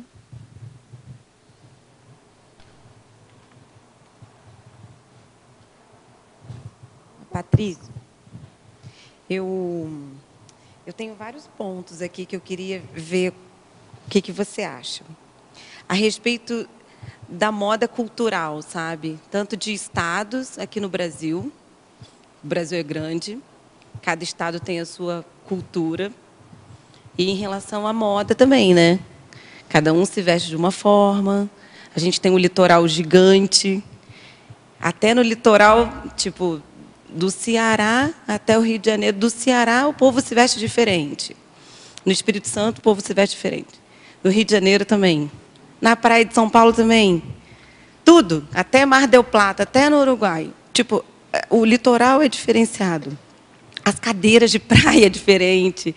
O guarda-sol é diferente. A canga, o biquíni, tudo é diferente. Então, assim, tem uma diferença cultural em relação a esse culto da moda. Saindo do Brasil, a gente tem os países também. Então, cada país tem a sua moda. Para mim, todo mundo é muito bonito. sabe? Todo mundo tem uma beleza natural própria. Lógico que a roupa ajuda a você ter um pouquinho mais de exposição de acordo com aquele movimento que está realmente na moda. Eu nunca fui de moda, nunca comprei coisas de marca, de moda, mas eu me acho sempre na moda. Eu me vejo no espelho, eu me vejo na moda, sabe? Então, isso eu acho que realmente é da pessoa, mas tem essa coisa das pessoas se veem no outro, né? A outra coisa em relação à mulher, você falou a respeito da mulher ter sido, nasceu para ser esposa, né? Ou dona de casa e tal. E a beleza veio para ela se expor e tal. Mas aí ela veio para o lado empresarial, ela veio para o mercado de trabalho. Muitas mulheres são CEOs, né? São diretoras de grandes empresas e são impecáveis. São impecáveis. Acaba sendo, pela postura dela, da beleza dela, acaba mostrando em relação a uma mesa de diretoria que ela se impõe pela beleza. Lógico, pela fala, mas a beleza é a que chama atenção ali. A terceira coisa o homossexual. Você vê que os homens, né, principalmente os homens homossexuais, têm um culto muito forte ao corpo. Todos eles precisam estar mega esbeltos, né? Tem o pessoal da praia, né, como eu acabei de falar, todo mundo quer estar totalmente o ano inteiro sarado, né, digamos assim, né? Todo mundo tem que estar totalmente esbelto. E o esporte, quem faz esporte também tem essa cultura. Eu jogo vôlei. Eu não vou ser gorda, porque eu jogo esporte, eu faço esporte. Eu faço ping-pong. Eu só mexo com a mão, mas tem o lado de treinar, tem que treinar o braço, tem que treinar a perna, então tem o lado do esporte. Tudo isso é culto ao corpo também, né? Como que você vê essas três coisas que eu relacionei? É amplo, mas cada trechinho tem uma coisa que eu passei por tudo isso. Eu morei no Rio muito tempo, e o Rio tem essa coisa de não se maquiar, de não mexer com o cabelo. Eu não tinha tanto esse detalhe. Aí depois eu fui morar em São Paulo, e aí eu comecei a perceber isso, que eu tinha que me maquiar, que eu tinha que me vestir um pouco melhor, botar um salto alto. Então, realmente, eu vi que a diferença de estado proporcionou uma mudança em mim, sabe? E hoje eu não consigo mais não ser tão largada, sabe? Eu não consigo ser praiana mais. Eu consigo ser uma pessoa equilibrada em relação à beleza. Parabéns aí pelo teu verbete. Bom, obrigada pela pergunta, então. Vamos falar aí passo a passo, né, o que tu foi trazendo. Então, a questão da cultura. Sim, toda cultura tem a sua moda, né? A questão aqui, e é muito interessante se a gente estuda o processo cultural, por que as pessoas se vestem daquela maneira naquela cultura, né? Tem a ver com o clima do país, lá que ela falou de vários países, né? Tem a ver com o que aquela cultura valoriza, né? Então, por exemplo, aqui no Brasil, a gente tem uma cultura, claro que isso oscila de estado para estado, mas aqui no Brasil a gente tem uma cultura de sedução, né? Então, a mulher tem que ser, não só ser atraente e mostrar, mas ela tem que seduzir com o que ela mostra, né? E a sedução, ele é um processo provocativo, né? Então, por que tem tanta gente que usa biquíni, aquele biquíni fio dental? Porque ele provoca, né? Ele não mostra tudo, mas ele mostra quase tudo. Então, ele é provocativo, ele tenta ser sedutor, né? Por quê? Porque o Brasil valoriza muito a sedução em termos culturais. Agora, se você vai para os Estados Unidos não valorizam a sedução da maneira como o brasileiro valoriza. Não quer dizer que eles não gostem disso, quer dizer que é um valor diferente, né? Então, os biquínis americanos, eles não são fio dental, eles são biquínis mais fechadinhos, né? Então, eles são maiores, né? Por quê? Porque a cultura americana, ela valoriza um pouco mais o recato, né? E menos a sedução mais provocativa. Então, até a forma do biquíni, ela muda porque a cultura tem um valor diferente, né? E isso varia de estado para estado, varia de país para país, né? Então, tudo que a gente faz tem um valor por trás. Tudo que a gente mostra tem um valor por trás. E a beleza, ela não é diferente, né? Então, por exemplo, isso até historicamente. Teve uma época em que mulheres com quadris largos eram mais bonitas, ou entendidas socialmente como mais bonitas, do que mulheres com quadris estreitos. Por quê? Porque se entendia, e não tinha tanta ciência em cima da medicina na época, que se entendia que mulheres que tinham quadris mais largos tinham, então, uma tendência a ter filhos mais saudáveis. Né? Então, eram boas parideiras, né? Como chamavam. Então, até o conceito de beleza ele mudou hoje, porque, claro, a ciência chegou e disse não tem nada a ver com quadril, tem a ver com outras coisas. Então, agora a gente valoriza outras coisas. Né? Então, a cultura vai mudando, a ciência vai chegando e vai mudando a cultura, né? E é um processo que se retroalimenta. Então, cada cultura ela tem um valor, e cada valor vai exigir socialmente que tu te apresente de uma determinada forma. Aí tem a tua medida, o quanto que te apresentar daquela forma está te custando. Né? Porque daqui a pouco me custa demais, e aí não vale a pena. Né? Porque estou deixando de fazer outras coisas. Então, acho que a gente respeita cada cultura, mas a gente tem que respeitar a nossa proex e a nossa interconsciencialidade. Então, assim, até o momento em que eu tenho que me adaptar a uma cultura, e aí eu já vou entrar no teu segundo tópico, que são as empresárias, né? Eu tenho que me adaptar àquilo para poder passar a minha ideia, é uma coisa. Outra é assim, o meu soma está sofrendo e eu continuo tentando me adaptar a uma sociedade distorcida. Tá? E aí eu entro nas empresárias, né, que ela falou antes. Uma coisa é eu ser uma mulher que precisa coordenar uma série de tarefas, e para isso eu preciso ter uma certa apresentação pessoal.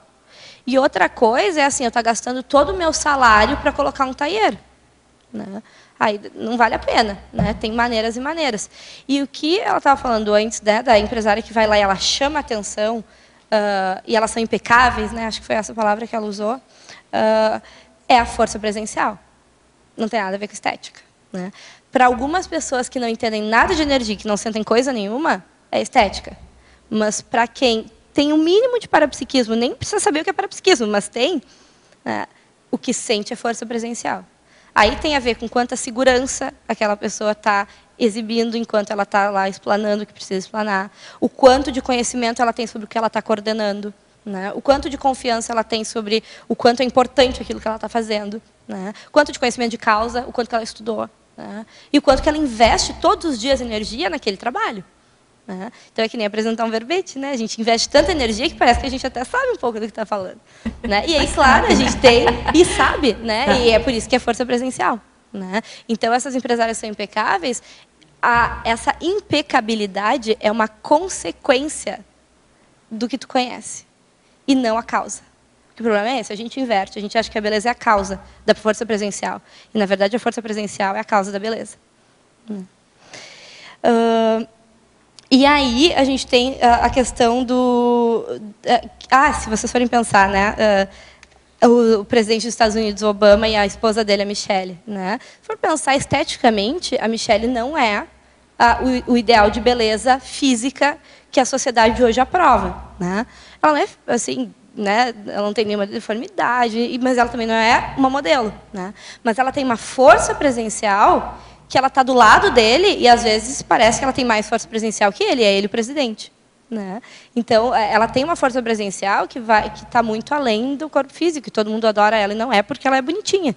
Né? Porque ela tem aí energia para mostrar o que ela veio para fazer. Né? E aí eu entro nos homossexuais, né, que tem essa coisa, tanto os homossexuais quanto as pessoas que fazem esportes mais por profissão, né, são pessoas que cultuam muito a beleza. Né?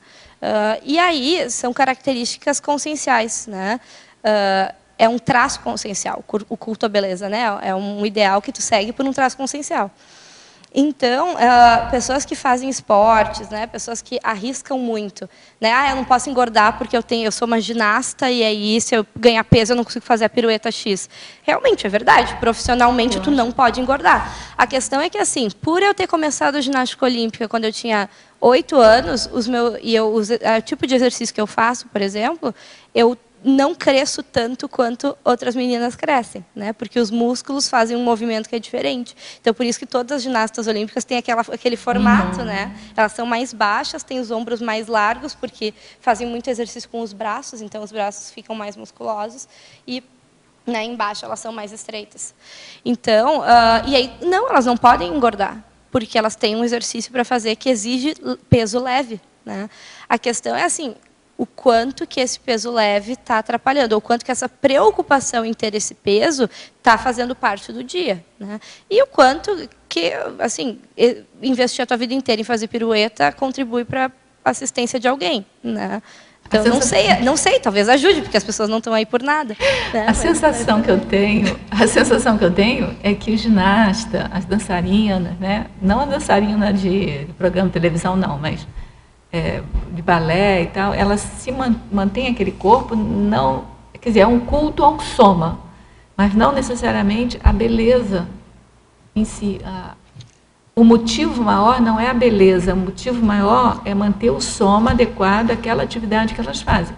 E imagina uma bailarina também, ela não pode, porque senão ela não vai poder ser levantada, né, pelo parceiro e tal, né? Então, tem que manter aquele corpo, mas eu acho que é da profissão até. Não estou justificando nem achando que seja bom, mas assim, é diferente do culto à beleza. Isso, a diferença é exatamente essa que está trazendo, né? O esporte, ele é um culto ao corpo, é o que o corpo é capaz de fazer. Eu acho que eu vi algum atleta esses dias dizendo isso, né? O que o meu corpo é capaz de fazer. Né? É que o instrumento de trabalho deles é o corpo. Exatamente. Que é ainda uma visão muito unidimensional, né? Assim, é só o corpo, né? Então, isso já é um problema, né? Cultuar só o corpo. Mas a beleza é um pouco além ainda, né? Assim, é o culto ao corpo, né, do esportista lá, que está fazendo um monte de exercício, mas assim, o entendimento de que sem esse elemento, nada em ti é interessante. Né? Então, isso que é mais sério. E o homossexual também tem isso. Assim como heterossexual, o homossexual também pode ter esse traço. Tanto que, assim, tu tem homossexuais que têm o traço e homossexuais que tu vê que não tem nada a ver. Né? Então, é só... eu não sei se estaria necessariamente associado à homossexualidade. Eu acho que é algo também mais... acho que não. Porque, por exemplo, é consciencial. É consciencial, porque um homem... Aquela nossa pesquisa, né? Um homem que foi muitas vezes mulheres, foi muitas vezes mulher, e cultuava, né, a beleza no passado, possivelmente ele vem hoje e vai ter uma preocupação maior com beleza, né? Mais alguma pergunta? Sim. Tem lá atrás, você pode fazer, depois você faz? Oi. Na página 20, você cita filiologia, esteticofilia. Queria que você destrinchasse isso um pouquinho. E também na página 22, remissiologia, item 1 e item 9, antissomática e imperfectividade. Tá. Qual é o primeiro, só que eu perdi? Primeiro na página 20, filiologia, a esteticofilia. A esteticofilia, né? A esteticofilia é aquele interesse intenso, excessivo, né? A filia é o interesse, né? Assim, é gostar de alguma coisa. Então, é o interesse pela estética, né? Então, ele pessoas que têm esse interesse podem sim vir a ter o traço do culto à beleza somática, porque são pessoas que estão muito interessadas em estética. Né? E aí tu queres a remissiologia, né? Itens 1 e 9. Então, a antissomática, né? Esse verbete ele vai tratar de atitudes que tu pode ter e que são contra a saúde do soma. Né? Então, eu entendo aqui, enquanto escrevi o verbete, que o culto à beleza somática ele tem características e atitudes que estão associadas à antissomática, ao prejuízo do soma. Né? Como, por exemplo, fazer aí 10 mil cirurgias plásticas, né? Que a pessoa fica até irreconhecível, né? Submetendo o soma aí a um risco muito grande. né, em função dessa valorização extrema da beleza física. Então, isso seria uma atitude antissomática, contra a saúde somática. E no item 9, a imperfectividade é essa ideia que a pessoa tem de que ela é imperfeita. E ela acaba se reduzindo às imperfeições. Então, é uma pessoa que reconhece seus traços fardos, mas não reconhece seus traços fortes.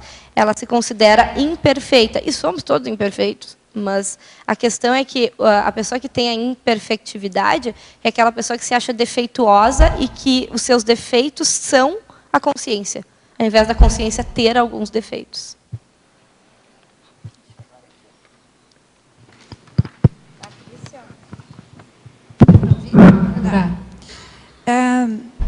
Por exemplo, assim, ó, eu já ouvi falar nessa frase, que as mulheres se vestem para as outras mulheres.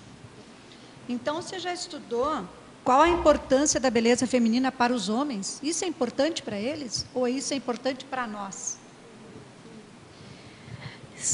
Eu acho... Bom, primeiro que a gente... acho que essa frase, né, de que as mulheres se vestem para as mulheres, ela faz sentido, né? Algumas pessoas dizem, eu me visto para mim mesma, né? Até pode ser, mas que está querendo alguma admiração externa também quer, né? E se a mulher valoriza isso mais que o homem, né? A gente estava falando que existe uma possibilidade aí do público feminino ter esse traço mais saliente, então ela se veste para ela, porque ela vai se vestir para os seus afins, né? Então ela deve se vestir para ela. Quanto ao que a beleza representa para os homens, acho que a gente podia até perguntar para eles, né? Tem vários homens aqui. Porque eu não sou homem, então eu não sei se para ele... Você não está homem, né? Você não está homem. Mas se tu for pensar, por exemplo, né? Vamos aqui elocubrar. Tu pega, por exemplo, uma propaganda de cerveja, né? Hoje, até a gente sabe que os publicitários das indústrias de cerveja, elas até estão focando um pouco mais na mulher. Mas o público-alvo, né? Toda vez que a gente faz uma propaganda publicitária, a gente tem um público-alvo. Normalmente, o público-alvo é masculino, né? E se tu for pensar no que é uma propaganda de cerveja, normalmente ela é uma mulher de biquíni suada na praia, né? Então, sim, e gostosa, né? Então está associado. É só lembrar daqueles calendários dos postos de gasolina antigamente, que só tinha mulher bonita e pelada. Exatamente. Então deve ter... E antigamente poucas eram as mulheres que frequentavam, né, os postos de gasolina. Então eu fico pensando assim, que uma indústria publicitária de nome que vai fazer uma propaganda de cerveja nacional, ela normalmente faz pesquisa. Ela pesquisa o que as pessoas se interessam, o que o seu público-alvo se interessa, para poder fazer uma propaganda que atrai aquele público e venda aquele produto. Então, se o público-alvo dessa indústria que pesquisou é homem e o pivô que representa a atração é uma mulher seminua, suando na praia e gostosa, deve ser porque a maioria dos homens que bebe cerveja valoriza isso de alguma maneira, né? Com isso, a gente não está dizendo que o homem é superficial, nem que ele cultua a beleza, mas que a maioria da nossa sociedade que bebe cerveja provavelmente valoriza isso, né? Provavelmente. Não, você falou aqui no seu verbete sobre simetria, né? E eu estou estudando simetria. Então, tem uma das coisas que eu encontrei lá no Simetria é que quer dizer, o corpo mais simétrico gera uma atração muito forte a todas as pessoas. Não é só a homem ou a mulher. Então, eu acho que a beleza é importante tanto para o homem quanto para a mulher, nesse padrão que a gente tem atualmente, né? Mas eu acho que, com o tempo, a gente vai esclarecendo que a maior beleza é intraconsciencial, né? Exerce fascínio. Há um estudo com os bebês que o bebê olha e fixa muito mais tempo o rosto simétrico. O assimétrico ele não interessa a ele. Não. Então, assim, a gente é biologicamente programado para tentar a assimetria. Isso não tem dúvida. O bebê lá que não pensa e ainda não está, né, com todos os seus cons recuperados. Ou com uma coisa instintual. É algo instintivo. Você sabe, né, que as abelhas, por exemplo, elas polinizam as flores simétricas, que tem maior simetria. Exatamente. Então, assim, a gente não está dizendo que as pessoas deveriam achar todo mundo bonito, porque o nosso corpo é programado para achar algumas coisas mais bonitas do que outra.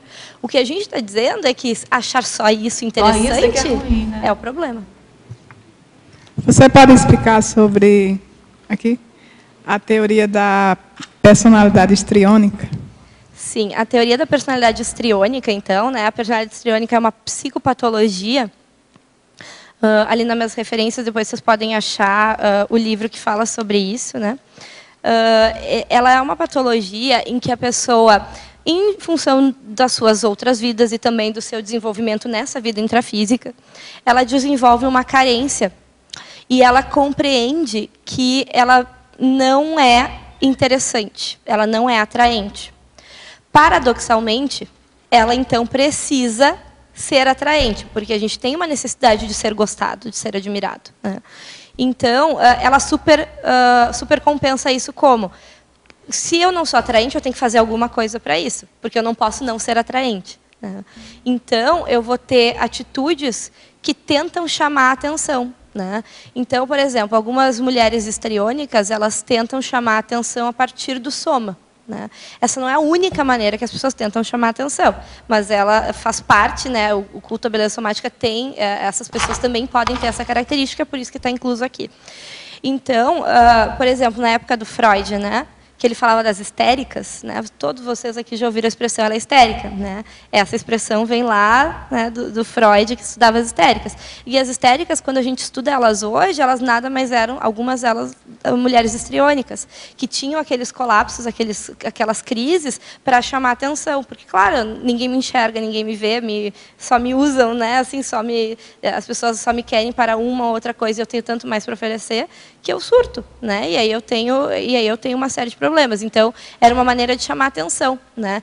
E hoje já não dá para fazer só isso, tem que fazer outras coisas. Então, se eu tenho esse transtorno de personalidade, eu vou ser aquela pessoa que, e tenho, né, o traço do culto à beleza, eu vou ser aquela pessoa que vou usar uma roupa no Brasil mais decotada, né, que chame mais atenção. Eu vou tentar ter uma postura mais sedutora, né? Eu vou ser aquela pessoa que está sempre tentando se apresentar, se mostrar de alguma maneira, né, que tem a ver com o síndrome da passarela, lá, de estar sempre tentando se exibir. Por quê? Porque por trás tem uma carência, e isso é importante, né? Porque senão essas pessoas, às vezes, a gente fica meio aborrecido com elas, porque parece que estão sempre querendo chamar atenção e isso irrita as pessoas. Mas, na verdade, se a gente estuda, a gente vê que tem um sofrimento muito grande por trás. É uma carência afetiva tão grande que nunca foi sanada, nunca recebeu o afeto adequado, ou nunca entendeu que recebeu, que precisa ficar sempre se exibindo de alguma maneira para receber alguma coisinha, né? E aceita também qualquer coisa, né? Então, é muito triste, na verdade. Por trás tem todo um traço fardo, né?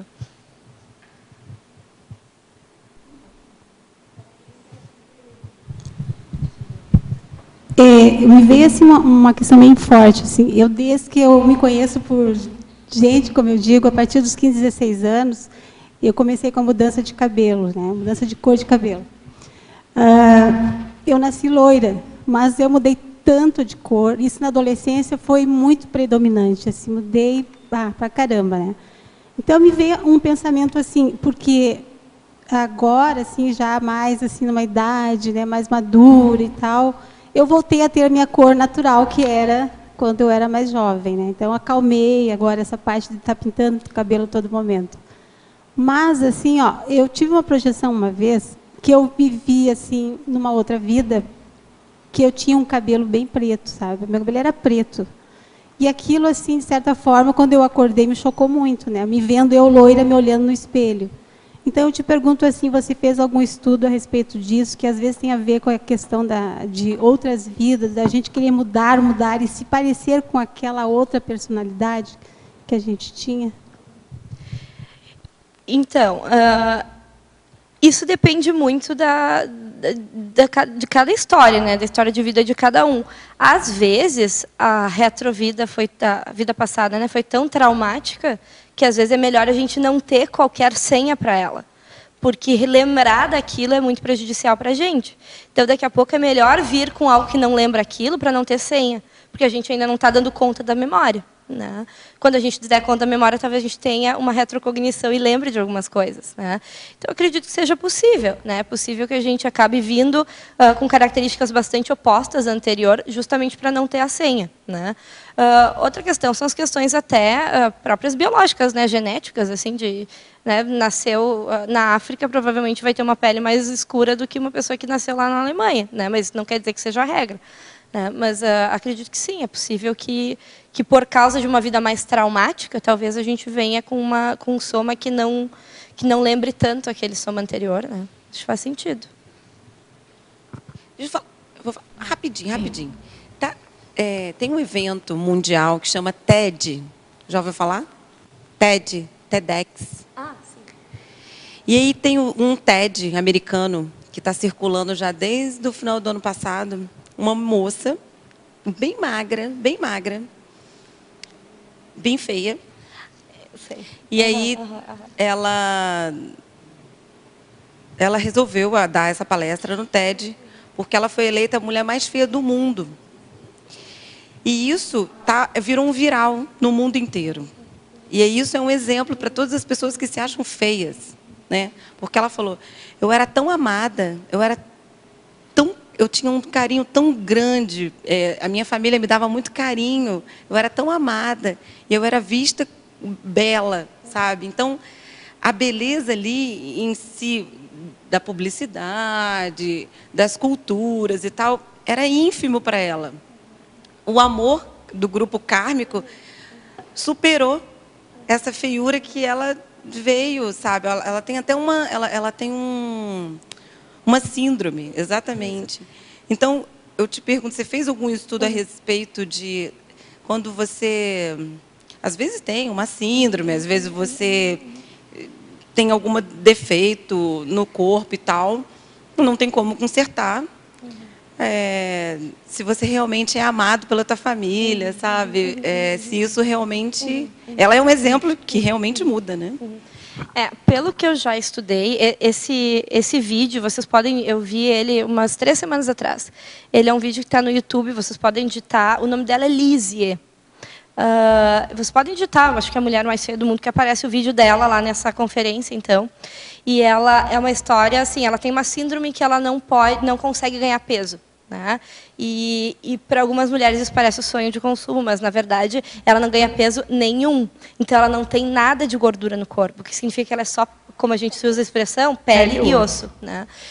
E o rosto dela também, né? Claro, e aí é um rosto muito magro, né? Então aparecem só as características mais cavernosas do rosto, que é a própria crânio, né?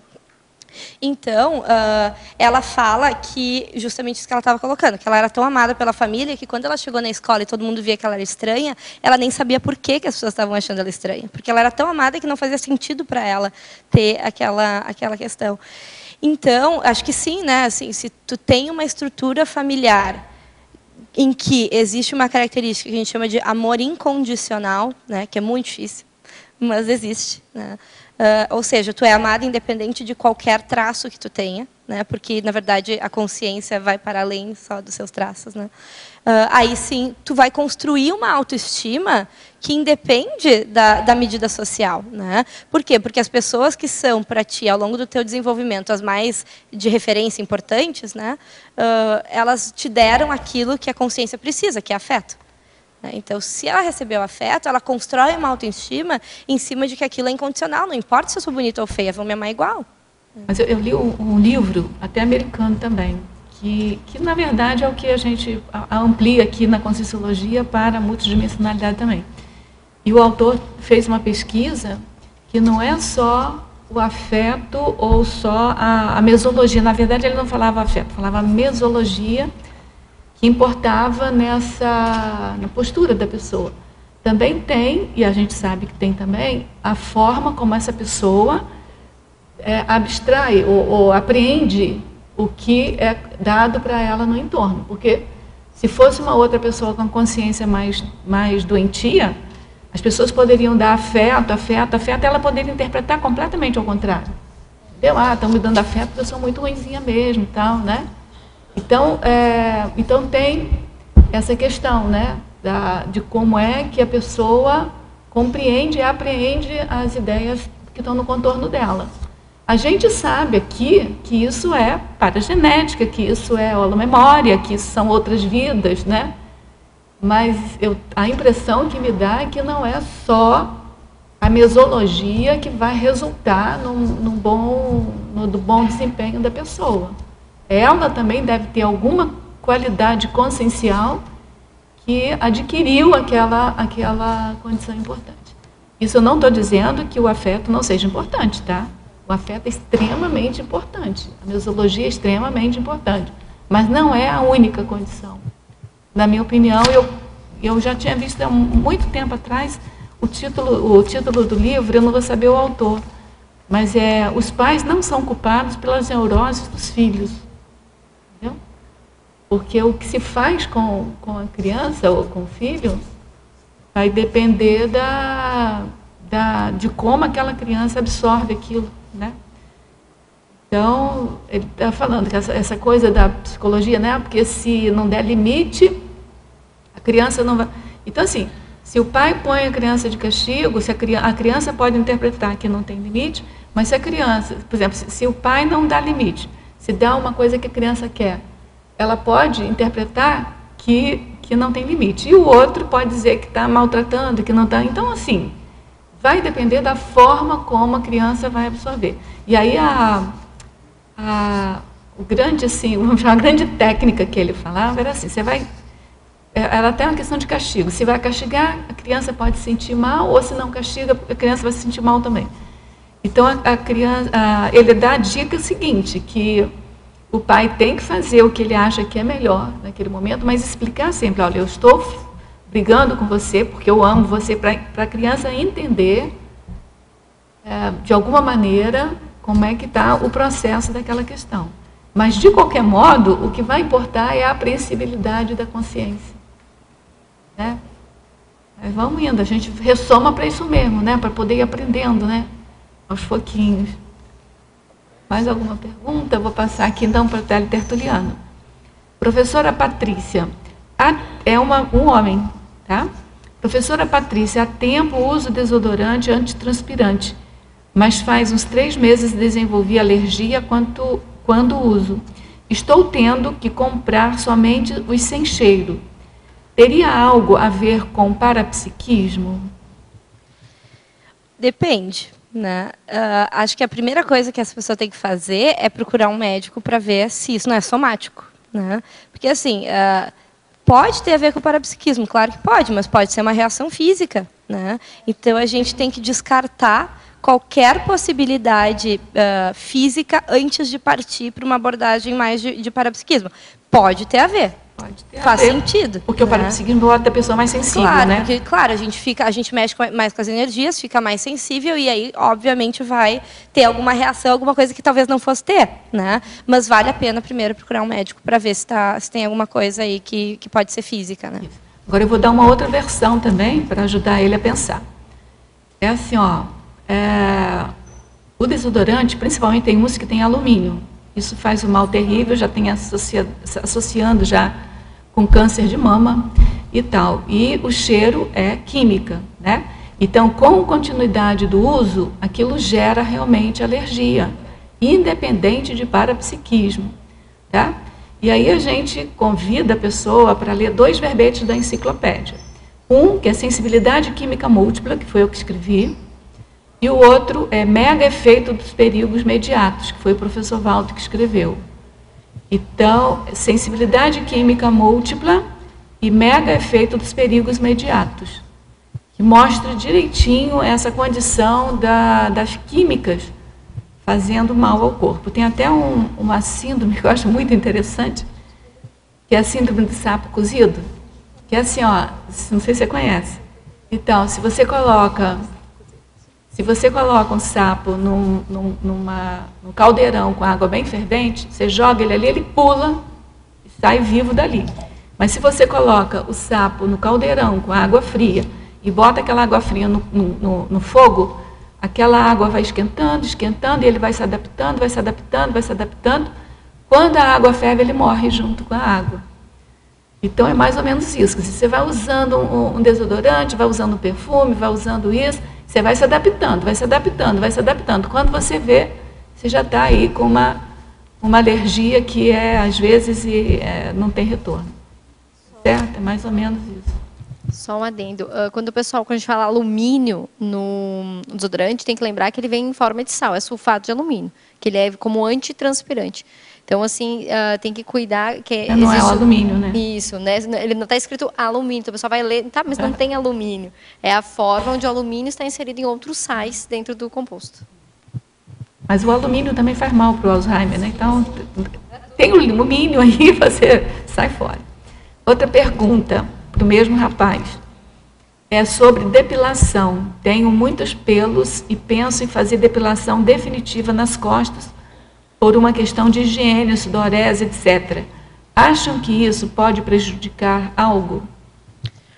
Olha, a gente tem que ver... Bom, primeiro a gente tem que ver qual é o produto que está sendo usado para fazer esse processo, né? Se o produto for aprovado e não tiver essas substâncias químicas que são tão prejudiciais, e tiver autorizado para uso, talvez não tenha um efeito tão negativo. Vale a pena pesquisar os produtos, enfim. Né? Mas, como ele falou, é uma questão de higiene. Né? Daqui a pouco, assim, gera uma série de problemas, pode gerar irritações na pele, né? Que daqui a pouco isso é melhor fazer isso do que não fazer. Né? Então, acho que o que vale a pena primeiro é pesquisar qual é o produto. Né? E aí, se esse produto não apresentar riscos, não tem por que não fazer, uma vez que parece que o objetivo dele é a saúde, né? Assim, é evitar questões de higiene, enfim, que podem estar atrapalhando. Então, se a questão for essa, né, não parece que é um exagero. Né? O problema seria se ele começasse a dizer que na verdade ele não atrai nenhuma mulher porque ele tem muitos pelos, né? Que na verdade ninguém nunca vai querer ele por causa disso. Aí é outra história. Aí tem um traço consciencial por trás que é um elemento que pode ser prejudicial para a consciência, independente se o corpo vai absorver ou não esse produto. Né? Eu não tenho a menor ideia. Não parece ser o caso dele. Né? Ele traz uma questão de higiene, enfim, então não me parece Pelo nada. menos a justificativa dele é sobre higiene. Tem que ver no íntimo dele qual é mesmo. Exatamente. Né? Então vamos Porque, ver por exemplo, eu tenho meus irmãos, eu sou família árabe, meus irmãos têm alguns, eu tenho 4 irmãos, mas alguns deles são verdadeiro macaquinho, todo peludinho, entendeu? E nunca tiveram problema nenhum. Então tem que ver a questão intraconsciencial, né? Se for higiene mesmo, daqui a pouco né? Agora, se não for, aí a gente tem que repensar. Alguém queria falar alguma coisa? A verbetógrafa, sindromologia, página 20. Segunda linha, poderia explicar a síndrome do estrangeiro em relação ao tema do seu verbete? Essa pergunta vem de Madrid para você. Sim, a síndrome do estrangeiro, ela entrou na autopesquisa porque realmente eu identifiquei alguns traços, né, na minha infância ali de síndrome do estrangeiro. Então, eu pensei que talvez pudesse ter alguma coisa a ver, fui pesquisar um pouco mais a fundo. E a questão da síndrome do estrangeiro é que a pessoa se sente meio ET, né, na sociedade, assim, né? E algumas pessoas, né, e esse era também o meu caso, eu me achava tão estranha que eu achava que eu não era daqui, né? Então, e claro, tem outros traços. E não era mesmo, né? Então, não era mesmo, né? A sua procedência não é aqui. Exatamente. Então, a origem da gente não é essa, né? Então, eu tinha essa ideia, né? E isso estava lá nos meus traços associados à síndrome do estrangeiro, de se achar tão esquisita que de não fazer parte, né, dessa sociedade. E isso é uma característica da síndrome do estrangeiro. E daqui a pouco ela está justificada em cima desse culto à beleza somática, né? De achar que, então, se não fecha os padrões, então não pertence. Professora Patrícia, antagonismologia, página 19, segunda linha, poderia explicar o antagonismo autoestima patológica, autoestima homeostática? Quando a autoestima se torna patológica, qual o limite? Bom, a autoestima, então, é aquilo que eu penso sobre mim mesmo, né? Se eu gosto ou não gosto de mim. Então, ela é patológica quando ou eu desgosto de mim, né? Eu vejo que eu só tenho traços negativos e, portanto, eu não gosto de mim. Ou quando eu me acho a coisa mais sensacional que existe, quando, na verdade, a gente sabe que tem um monte de traço fardo. Não estaríamos todos aqui se não tivéssemos. Né? Então, ela é patológica quando ela está nos extremos. Né? Tudo que é extremo é patológico. Né? Ou a maioria das coisas, pelo menos, que é extremo é patológica. Então, ou eu me desgosto muito, ou eu me amo demais. Né? E aí eu sou incapaz de reconhecer qualquer traço positivo. Autoengano direto, nas extremidades. Exatamente. Então, essa é a autoestima patológica. Né? E a homeostática e a limite. Como é que você sabe o limite entre as duas coisas? Como é que você faz isso com você? A homeostática é aquela autoestima que tu reconhece os teus traços fardos e tu reconhece os teus traços força. E tu usa os teus traços força para superar os teus traços fardos, reconhecendo ambos, né? A patológica não reconhece, né? Ela reconhece que só tem um ou só tem outro, né? Então, aí, esse é o limite. É a coexistência pacífica entre trafor. Pacífica não, né? Porque você tem que usar o trafor para harmônica, né? Mas você tem que usar o trafor para ir eliminando aos poucos o trafor sem dor, né? Sem muito sofrimento. É bom. Fobiologia, página 20. O que caracteriza a dermatofobia, a gerascofobia e a tocofobia? Então, tocofobia seria sinônimo de taquiofobia? Não. Dermatofobia é o medo de ter doenças de pele, né? Então, é aquela pessoa que não é hipocondria. Tá? Hipocondria é medo em geral de ter doenças e é pensar que está constantemente doente, né? A dermatofobia é aquela pessoa que tem medo de ter uma doença na pele. Doenças de pele, normalmente, elas aparecem de uma maneira muito desagradável, né? Não é, esteticamente é muito ruim. Né? Então, algumas pessoas que têm o culto à beleza somática, eles têm medo de ter doenças de pele, e isso é mais importante. Não porque doença de pele é uma coisa séria, né, que a gente tem que se tratar, mesmo, mas porque é feio. Né? Então, a pessoa desenvolve essa fobia não só porque está preocupada com a saúde, mas porque fica esteticamente desagradável. Né? A gerascofobia é o medo de envelhecer. Então, aquela pessoa que tem o culto à beleza somática, ela tem medo de envelhecer porque, obviamente, não seremos tão belos quando envelhecemos. Né? Então, a pessoa desenvolve esse medo de envelhecer e são aquelas pessoas que estão sempre preocupadas com a idade, né? Estou envelhecendo, e sempre preocupadas em fazer cirurgias plásticas que escondam a idade. Né? Então, estão sempre esticando a pele, as pessoas vão sempre com as peles todas esticadas. Né? A tocofobia é o medo de engravidar, né? E aí está incluído aí, não só porque algumas pessoas não querem engravidar e têm medo de engravidar e, enfim, não estão nos planos, mas porque a gravidez mostra uma certa deformidade no corpo, né? A mulher, e aí as pessoas podem dizer, mas as pessoas acham que mulher grávida está mais bonita. Quem faz parte do grupo dos cultuadores da beleza somática não acha que gravidez é bonita, acha que gravidez é uma deformação, né? E aí tem medo de engravidar. Patrícia, eu queria saber que você ampliasse a sua crescendologia, que eu acho que ela resume bem o verbete, né? O crescendo inadequação somática, adequação evolutiva, e o crescendo defectividade somática, beleza consciencial. Né? Então, o crescendo inadequação somática e adequação evolutiva é quando a gente para de se perceber como defeituoso, né, como inadequado fisicamente, e começa a buscar qual é a sua adequação em termos da sua organização evolutiva. Então, assim, independente se meu corpo é bonito ou feio, será que eu estou encaixado no fluxo da minha ProEx? Então, esse é um crescendo, né? Sair dessa minimização do corpo físico e verificar o quanto que evolutivamente eu estou adequado. Né? E o crescendo defectividade somática e beleza consciencial é sair, então, dessa valorização dos aspectos negativos do soma e buscar os traços positivos, né, os traços conscienciais fortes, que fazem da consciência mais assistencial, mais aberta para os relacionamentos, né, e, portanto, mais homeostática. E até que ponto, né, a pessoa que sente essa inadequação somática, na verdade, está com a inadequação evolutiva, consciencial, né? É só um reflexo. Exatamente. Né? Então, daqui a pouco, né, um exemplo que eu gosto de usar muito é aquela pessoa que diz que não consegue dupla porque se acha feia. Né? Então, assim, eu não tenho dupla evolutiva porque nenhum homem me acha bonita, né? E aí você vai ver assim, o histórico da pessoa, né? E, na verdade, assim, a pessoa tem uma série de problemas interrelacionais, né? E assim, não adianta ela ficar bonita, porque ainda vai ser difícil ela ter um relacionamento à medida que ela mantém os traços que tornam aquilo problemático. Ou o inverso, né? Que ela se acha extremamente bonita, extremamente bela, né? E aí, assim, eu sou muito areia para o caminhãozinho das pessoas, né? E aí eu não consigo manter, né, nenhum relacionamento porque eu acho que eu sou muito, né? Então também é o excesso. Alguém quer falar? Não. Você tem aqui na pensinologia, na terceira linha, começa na segunda, dois itens que falam dessa relação. Os pensenes críticos à aparência, afastando possíveis parceiros afetivos sexuais, e os pensenes de insegurança, bloqueando a relação sexual.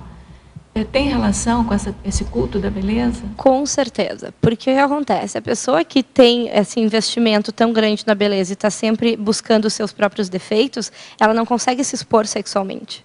Porque, tem que transar com a luz apagada, porque eu não quero que ele veja a minha barriguinha, não sei o quê. Né?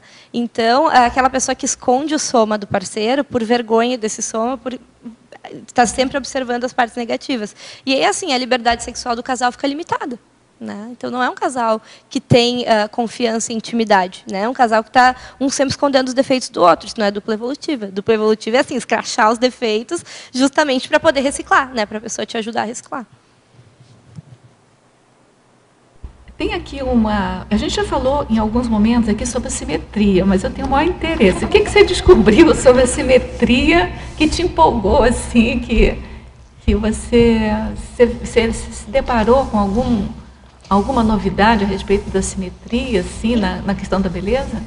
Então, ali na minha bibliografia, eu estava buscando, né, nas bases de dados científicas alguns estudos, né, que falassem sobre beleza, enfim. E aí eu encontrei um artigo que fala sobre a simetria, né, que pode até te ajudar aí na tua pesquisa. Então, é o artigo de número 5, né, do Jones, que fala sobre a transmissão social das preferências de rosto, né, de face, entre humanos. Né? E depois tem o número 4, que é a atratividade o julgamento da atratividade da mulher em também faces, né, que eles sempre fazem estudos com faces em ciclos que são menstruais e não menstruais. Né? Então, nesses estudos, eles trazem a questão da simetria. Eles trazem que, evolutivamente, né, o ser humano ele tem uma tendência a buscar simetria, né? Por questões evolutivas, né? Então, na época lá que nós ainda éramos homens das cavernas nesse planeta, a simetria nos ajudava a identificar as frutas que eram menos tóxicas, né? Ou que estavam mais novas, que estavam mais maduras, nos ajudavam a encontrar anormalidades nos animais, né? Então, tudo aquilo que é assimétrico é mais associado a algo que é menos patológico e menos saudável. É mais patológico, né? E menos saudável. E aquilo que é mais simétrico significa que está mais maduro, que está melhor. Então, em termos de biológico, né, assim, se a gente for estudar uma teoria mais darwiniana, seria uma tendência do corpo a buscar aquilo que é saudável. Então, o que é simétrico para o olho humano é mais saudável. E por isso a gente acha mais interessante, porque, claro, a gente tem que se atrair porque é mais saudável, né? Senão... Agora, que é um paradoxo, né? Porque a quebra da simetria no DNA, né, naquelas correntes do DNA, é que geram a evolução, né? Exatamente. Então, está tudo correndo bem, alguém muda o esquema, né? E aí que geram o diferente, que geram novas... Exatamente. Que a simetria, a tendência é realmente, né? Por exemplo, os vírus têm a cabeça... Eu estou estudando isso agora. Tem a cabeça poliédrica, são simétricas, então eles se reproduzem muito rápido, porque a simetria dá maior velocidade, né? Mas é a quebra da simetria que geram novas possibilidades, né? Então, a beleza só tem que quebrar essa beleza totalmente simétrica, essa esperança da beleza simétrica para a gente poder evoluir, né? Tá bom, gente. O nosso tempo já acabou. Eu ficaria conversando aqui sobre esse assunto. Tem que microfone. Não façam o teste do sapo. Não faço o quê? Ah, sim, o teste do sapo. Então, tá bom, gente. Então, olha só, a gente vai terminar aqui a tertúlia, porque o nosso tempo já terminou. A gente continuaria conversando sobre esse tema. A gente agradece muitíssimo a sua participação, espera outros verbetes seus, né? A gente agradece a todos vocês presentes aqui, que colaboraram com a energia aqui presente, com as perguntas. Agradecemos também a participação de todos os teletertulianos, esperamos todos vocês nas próximas tertúlias e passamos então para os nossos comerciais. Obrigado. As pontuações da tertúlia de hoje foram 53 assinaturas no livro de presença, 12 perguntas presenciais e 19 perguntas respondidas online. Hoje nós temos 3 recados. A Daiane com o curso Acoplamentário, a Lucimeres com o programa Verbetografia e a Tereza com o curso ECP1 em Brasília. Pessoal, então, boa tarde a todos. Eu gostaria de convidá-los a participarem do curso acoplamentário, que vai acontecer agora, no próximo final de semana, de 7 a 9 de março. O tema desse curso será Proexis, e os EPICONs que irão participar serão os professores Wildenilson Signorini, professora Adriana Lopes e Ana Luísa Rezende. Então, quem tiver interesse, basta procurar ali a recepção do CAEC. Nós estamos com somente 8 vagas remanescentes, tá? Obrigada.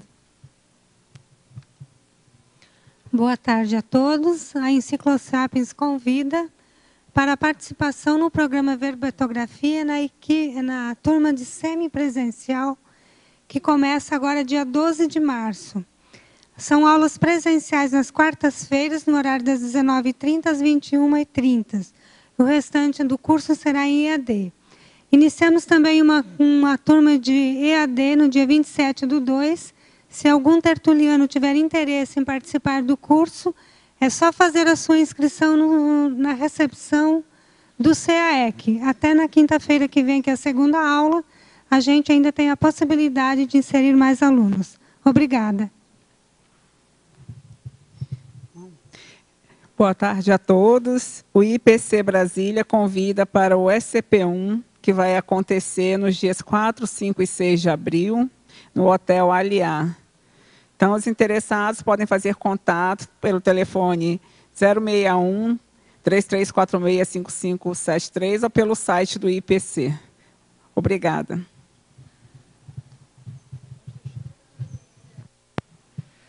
Para amanhã, teremos o verbete Autorreciclagem Afetiva, especialidade Autorreciclologia, com a verbetógrafa Tereza Cristina Monteiro. Muito obrigado e boa tarde a todos.